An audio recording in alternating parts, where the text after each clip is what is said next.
There's something satisfying about reaching the halfway point of a hike. It's a nice milestone that keeps you going to the end.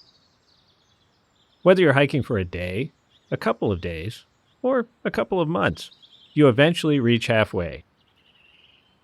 And on a long trail like the Appalachian Trail, that halfway point can feel especially sweet.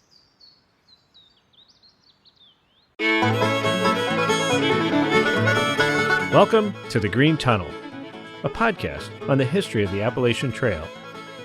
My name is Mills Kelly, and I'm your host. Today, we're taking you to Center Point Knob, the sort of halfway point of the Appalachian Trail. Thanks to detours, reroutes, and other factors, the halfway point of the trail changes every year. These days, just south of Pennsylvania's Pine Grove Furnace State Park is a sign that marks the halfway point of the trail. It's in the park that you'll find many milestones, like the Appalachian Trail Museum and the half-gallon challenge, where hikers attempt to eat a whole half-gallon of ice cream in one sitting. But Center Point Knob used to be, well, the center point. And it became the scene of an infamous crime. Well, sort of.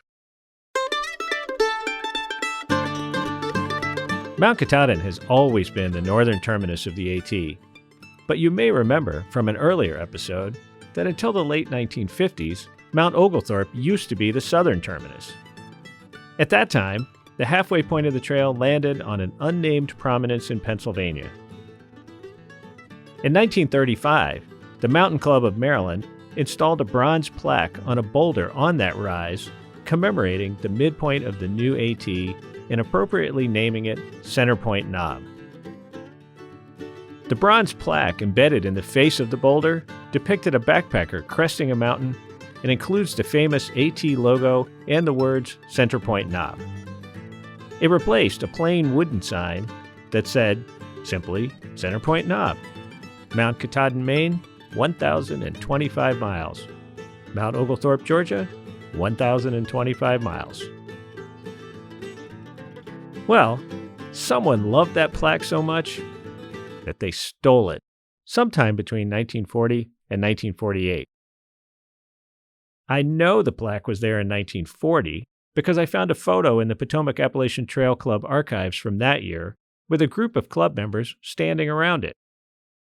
We've posted that picture in our show notes on our website. But in 1948, the plaque was gone, and the trail went cold.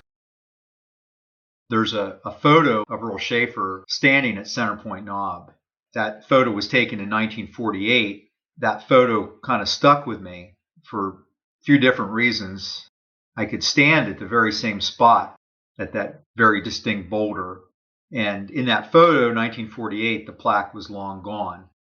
That's Bruce Dunleavy, a longtime member of the AT community who has lived near Center Point Knob since the late 1980s. Whoever decided that that plaque would make a great souvenir didn't feel the same way about the boulder it was attached to. After all, it's kind of large. For decades, that boulder with bolts sticking out of it was the only indication that you'd reached the trail's sort of halfway point. Until 1994, Wilmer Harris had contracted me to build a log home in the woods at the base of the South Mountain. And that's just downhill from Campbell Springs Shelter and the Center Point Knob. His home was finished later that summer, and ultimately one of the final details was to install a mantle on the wall behind the wood stove. So at some point after installing the mantle, I visited the home and noticed the Center Point Knob plaque on the mantle. Bruce knew immediately exactly what that plaque was, and you can imagine his surprise when he saw it. Yeah, it was a little bit of shock. I didn't know what to say. I knew what it was pretty instantly, in spite of never seen it before. So plenty of questions, didn't know how to ask. And, I didn't want to insult Wilmer either. He was my customer. So I think I just kept quiet about it. But how did Wilmer end up with the infamous missing plaque? According to Bruce, it was just by chance. His story was that he'd been digging fence posts, went to dig a hole for setting a post, and there it was. Everyone just assumes that whoever decided to pry it off the boulder was only committed to carrying it so far, and by the time they reached the base of the mountain, they were done carrying it. Bruce kept his knowledge of the plaque to himself, at least for a while. I imagine he knew what it was, and the conversation didn't really happen initially. I kind of let it ride for about a decade or so.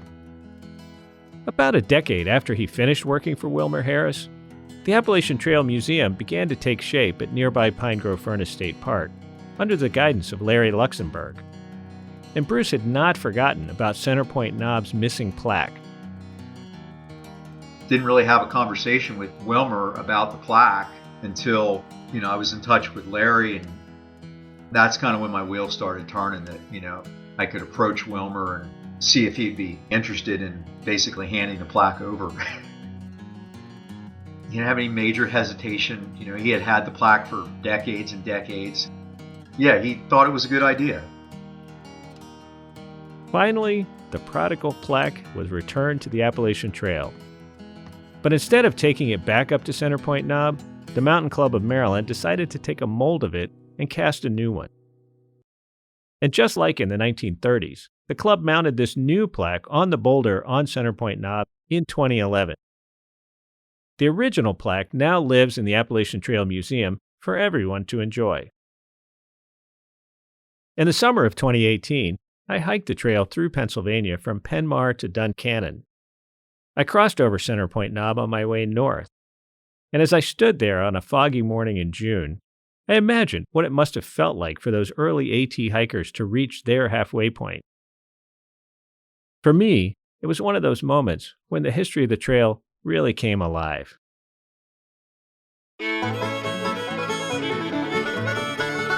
The Green Tunnel is a production of R2 Studios at the Roy Rosenzweig Center for History and New Media at George Mason University. Today's episode was produced by me, Amber Pelham, and Haley Model. Jeanette Patrick and Jim and Buskey are the executive producers. At R2 Studios, we're on a mission to democratize history through podcasting, and we invite you to join us. So head to r2studios.org and click on Support Us to help us make the best history podcast out there. That's it for today. Thanks for listening, and we'll see you again soon.